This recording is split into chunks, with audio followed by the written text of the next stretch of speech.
All right. So thanks for joining us back on the Elevated Experience Camping YouTube channel. Again, I'm back again with Carmen, who is the owner operator of Elevated Experience Camping. And today we're talking about some trends in camping.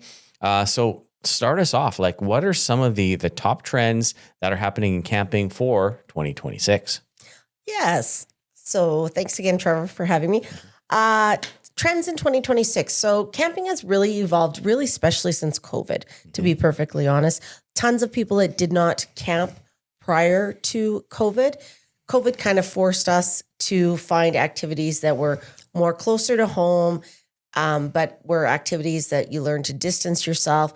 And so camping became quite popular with everybody because it allowed you to actually get out of your house and do something, right? And so the trends have really changed. Before it was quite traditional camping where people, that camped, they loaded up their RV or their motorhome, they went for the weekend, had fires, made food on the barbecue. That's the end. But people are expecting a lot more and different things. And people, as the younger generation comes up to do a lot of camping, a lot of different initiatives and things that they are looking for are becoming more important in campgrounds. All right. So jump into it. First one I would like to say is like eco-friendly. People are looking to know that a campground is trying to be eco-cautious and do what they can. Now, again, sometimes given the location of a campground, it's not as easy, but as long as there's always that attempt that you're looking for. So for example, we have completely revamped our recycling program at the campground. So we actually have it all binned off. So it's not out in the open messy. We actually compress all the cans. Everything gets compressed. So we are saving on the footprint because when we take them to the bottle depot, they're already crushed and all ready to go. Something simple that takes us a little extra time, but you know what, is well worth it, is so that we're getting them out of the campground as soon as possible. That's just one example that we're doing down at Elevated Experience Camping.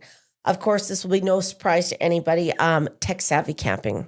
We're all technologically glued to our phones, unfortunately. And although camping, our goal is for you to fall in love with the outdoors again, we do recognize that life has sometimes forced us to still be plugged in, even if we don't want to be, right? And so people are looking for camping apps so even if you don't have an app for your campground specifically, that you're providing people with apps to different things that would enhance their stay while they're staying with me at Elevated Experience Camping. Okay. As well as smart campsites where they manage lighting and temperature devices. So on our side, this year we actually, at the end of this year, actually last week, we installed LED lighting in all the outhouses. So you don't have to be fumbling with your phone or your flashlight. It will automatically come on as soon as you go in there. Oh, and nice. we did that around the campground in other areas where we thought that lighting isn't as great as we'd like it to be. So yes, so that's an example of us doing some smart campsites work. Nice. Again, RV tech innovations. People are looking at the boosters for their trailers so that they can access Wi-Fi. And I'll actually put in a thing. We do use Starlink down at the campground, and I do have quite a few customers that have come with this RV Starlink in the campground, and people have zero issue. If you invest in something that's a good product, because we're deep in a valley, that's what's tricky with us. There is a benefit to it. The other thing I can say about Starlink with their RV, just as an FYI, you can pause it. So when you pack up your RV and winterize it, you can pause your RV satellite until you boot up again. So that is a benefit. So you're not actually paying it the 12 years or 12 months. Yeah, no, that's really good. And just having that available. Let's say, you come into some bad weather, or when you're out driving, you at least you can be connected with your RV. And then if you're in a campground that's kind of remote, you're still connected and able to reach the outside world if you have to. So, things are changing in a big way on that. So that's pretty exciting. Yeah. Again, glamping is still a continuing trend, and kind of what I said previous to this, COVID had people come out that typically didn't camp. And also people that glamping's kind of twofold. It's people that didn't camp and don't have RVs or units and don't want to be in tents, or it's people that have been invited by friends or family and they're not campers. They like the amenities. And so glamping affords them to be able to stay in a campground with their friends and families, but feel like they're getting a more luxury experience. And we've been actually fortunate. I feel we're a little ahead on glamping in Canada for sure. So we already have our glamping sites established. Yeah, no, that's good. And you've got a number of different ones. You got some for families and some for just couples as well, right? Correct. Nice, cool. Yeah, yes. Check that out. If you haven't been to their glamping cabins, come check them out. Yeah, awesome. So the next one is like work. You know how they say staycations? Mm-hmm. It's now workations. Okay. People are, again, as we came out of COVID, a lot of people have jobs that now are more of a hybrid job or from home altogether. But that is more, you see that trend more and more. People are not expected to be in an office or in a place for their entire duration of their shift for a lot of the workforce nowadays. And so the idea of being able to set up kind of a workstation within your trailer is really becoming quite popular. So again, that comes with the internet and the Wi-Fi, which we've already talked about. But it really is just, that's becoming a popular trend.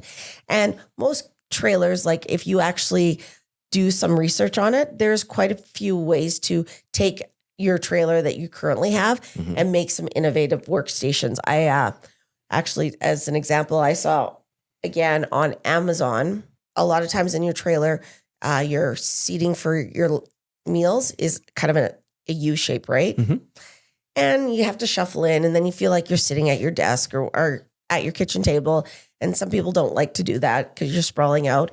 Well, this actually was almost like a high chair. You know how you clip it onto your table for a kid? Mm-hmm. It was a desk station that you clip on. So then again, you would be out. So nobody could really pass you unless you have a double wide trailer. But it was a whole station because it actually like secured in your lap, like kind of put your laptop. So, and then you just kind of clipped it on and there you go. So then you just take it off and remove it, right? Neat. Yeah. So yeah. So they're really coming up with these innovative things that people can do so that, they don't have a computer monitor sitting on their kitchen table every day that they have to unplug and then plug back in or, so that's just a good example of that kind of stuff that's coming out too. All right. So let's jump into multi-generational camping.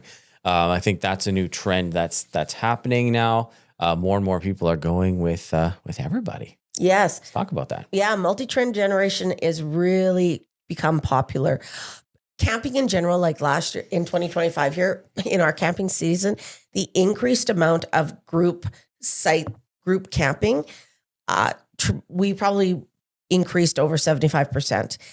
Very few people were single. Like when you overall look at our booking, very few people came in without having family or friends of all ages. So people are really looking at when they are picking out campgrounds, a trend is that it offers something for all ages.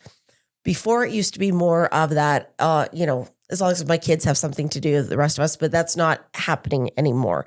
It's really about all ages. So some of the things that we've done in the campground to kind of include all ages this year, and we'll continue to look at it, is we put up pop-up events where we do karaoke. Mm-hmm. Everybody can do karaoke. If you can read, you can do, you know what I mean? We don't even have to know how to sing to do karaoke. And then we do fun things like we have a bird bingo. So again, you come grab your bird bingo sheet.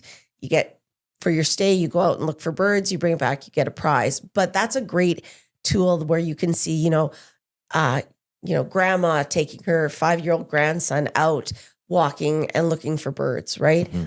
Both are going to enjoy it. There's going to be an educational component, but it's something that everybody in the family can participate in, and everybody should be able to get enjoyment out of it, right? It's not age specific. Nice. And is there anything else, any other upcoming trends for 2026 or things that you've noticed even in the 2025 camping year that we should know about?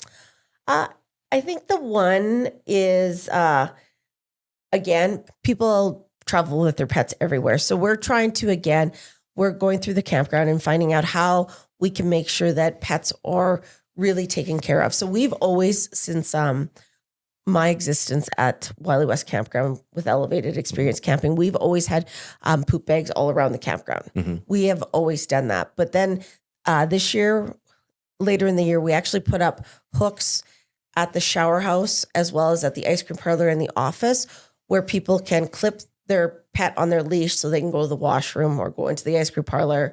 So again, we are looking at, they will be up for 2026. Again, drinking stations for pets in the common areas as well. So we're always looking at, again, how to do pet friendly. The other one we're kind of looking at, water's an interesting problem for us sometimes, is that people have an opportunity to rent out, whether it be a basin and shampoo and a towel for their dogs. Because again, they go into the river and all that kind of stuff. It could rain, they could, million things that could happen. But how do we get it so that you don't feel like you have to fight with your dog in your small tub in your RV, or if you're tenting, you don't have, and then you have a stinky pet that probably doesn't want to be stinky either.